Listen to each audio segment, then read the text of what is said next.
The Monte and the Pharaoh Show is brought to you by...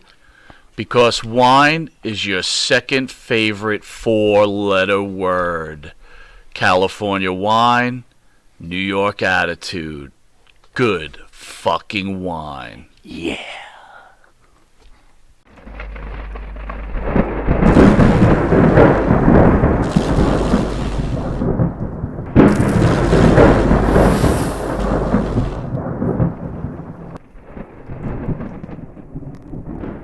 The business, you still got people out there trying to fuck other people.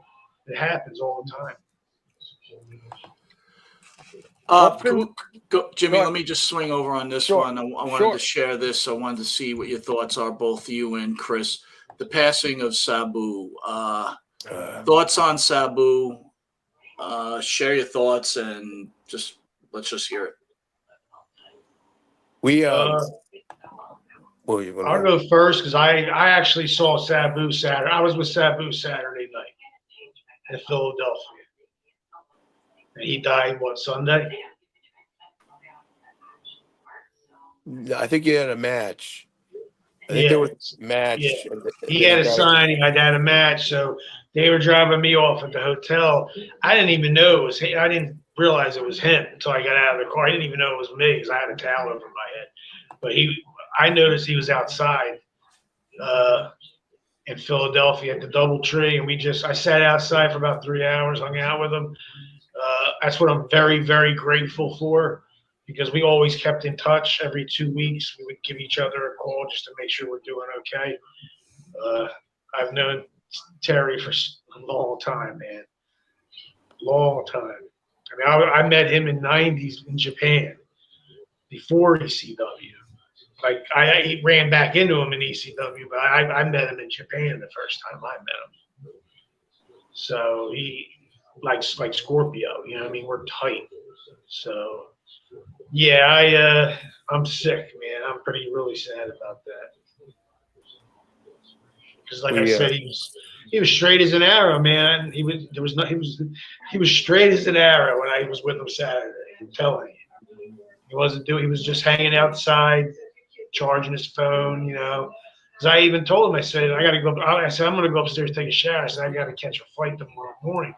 I said, you flying out tomorrow morning? We'll take the van together, And he was like, nah, I got to fucking work tomorrow. I was like, oh, okay, cool. I said, all right, well, I said, Monday, when you get home, just hit me up so I know you made it home. He's like, all right, no problem.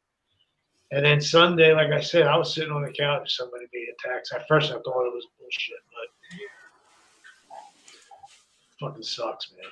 Do you think he just never recovered from the passing of Melissa? Well, that broke his heart, man. I'm not gonna. I mean, it did, but that's why you gotta remember, I knew Melissa too. That's why, and my girl's very good friends with her. That's why we stayed in touch with each other, because God forbid. I mean, when that happened to Melissa, I mean, I was calling him every week or every couple of days just to check in. You know what I mean? Because I know he was hurting. And we put her in the Hall of Fame, me and Chris. He'll tell you about that. He was very happy about that. He loved. That's why he was down. He told me, he said, "Yo, you and him are going to be good. It's going to be a good tag team." He knew what we were doing. He knew the plan. He just wanted to make sure it was going to be done right. That's how he is, man. I mean, that's how he was with me anyway. There's an interesting story behind that, actually. There was about last year, he was supposed to be inducted into the Independent Wrestling Hall of Fame, and instead, he actually stayed and let us induct Melissa into the Women's Wrestling Hall of Fame. And there's a photo of him and Gary outside the ECW arena. And instead of going to the Independent Wrestling Hall of Fame ceremony, he chose to hang out with us in the back of the ECW arena, and he accepted Melissa's plaque on behalf of Melissa. Sounds very humble. Yeah. Quite He honestly. was. Yeah. He was Really? Yeah. he was one of the realest guests we've ever had. I remember being very nervous before we had him on. My partner has said multiple times ECW was my favorite company, and it was. It was there was something about the product that, of course it's remembered for the hardcore, but there was some great wrestling also going on in that company that was also breaking barriers. But I gotta say quickly, Gary, the moment with the halo and Shane Douglas, when I watched it live back in the day. Now I'm in my late 20s at that point, and I'm watching this live. There's not too many things, and we all know that pro wrestling, you do need to suspend your belief to fully embrace what's happening with the performance in the ring. This was one of those moments that I have never felt more uncomfortable watching something. So thank you for doing that to me, because basically I still have a problem watching that. It just looks and feels so painful. And then before the show, Mike is telling me, because I kind of avoid a lot of the talk on the internet. I just got this thing about it. Thank God Mike pays attention. Otherwise, I'm living in a shoebox. But Mike was telling me that there's some heat with you and Shane over this. Was how real did this get? Can you fill in this Mark sitting on the other end in Wahoo Saloon? Well, technically, I took the bump wrong. So I have to take responsibility for my neck getting broke. It's not Shane's fault. It was my fault. I took it like a DDT instead of taking it like a Facebook. So I fucked up. It did break. I heard crack. Plus, I was unconscious, man. I mean, I rolled over and I just seen white. I couldn't even. I didn't see anything, man. It just white. But I knew it was weird. It was like I was there, but not. You know what I'm saying? It was very strange. So I just wiggled my hands and my toes and my fingers, because that's what I was taught. And I was able to do it. So I just was like, all right, let me wait. Finally, I came to, and then I rolled out, And then I didn't know it was broke until Monday. And the only thing that they could figure out that saved my life or I didn't get paralyzed was the muscle I had on my body.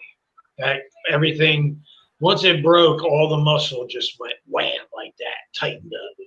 So it didn't make the disc didn't move. It just broke in half like a donut. So, they were like freaked out, and I didn't have to get a fusion. Like, they didn't have to cut me. I was very, very lucky. I broke the bone, so they said we got to put you in a halo, because that's like a cast. You can't move your neck, or it's never going to heal. C1 doesn't, that makes your neck move. Right now, my girl will tell you, she sits on the couch. I move my neck this way and that way. Crack. You hear it cracking. It cracks. I have major arthritis, but I mean, I've had it looked at. I mean, it's healed. That disc will never break again, but that shit's like a brick house. You know what I mean? Right now. So I got bad arthritis, but I was very lucky. I mean, that night, people jumped the guardrail, man. That's white heat. What happened that night? Yeah. When he threw me to the ground with that halo, I mean, he thought he got stabbed or shot. He didn't know what. Dude, he punched Ty Gordon in the face. That's how out of his mind because he didn't know what was going on. All he knew was I couldn't see what was going on, because I could only look straight up. I couldn't turn my head. What on earth makes you get back in the ring? I mean, the risk that you and Chris take, what on earth makes you, after something, the way you just described this, listen to this, this was horrendous. What makes you get back in the ring? Is it just the love of what you do? How do you overcome something like that and go, you know what, I'm going to go back in the ring and get back right at it? How does that happen? I am a very lucky person. I get to do what I love to do and get paid for it. Okay, I am blessed that I'm not paralyzed. I'm blessed that I'm still in shape and capable of doing what we do. Number 3, I'm blessed for Pitbull 3, who's going to make the Pitbulls come back and destroy tag team wrestling and bring it back the way it was Okay.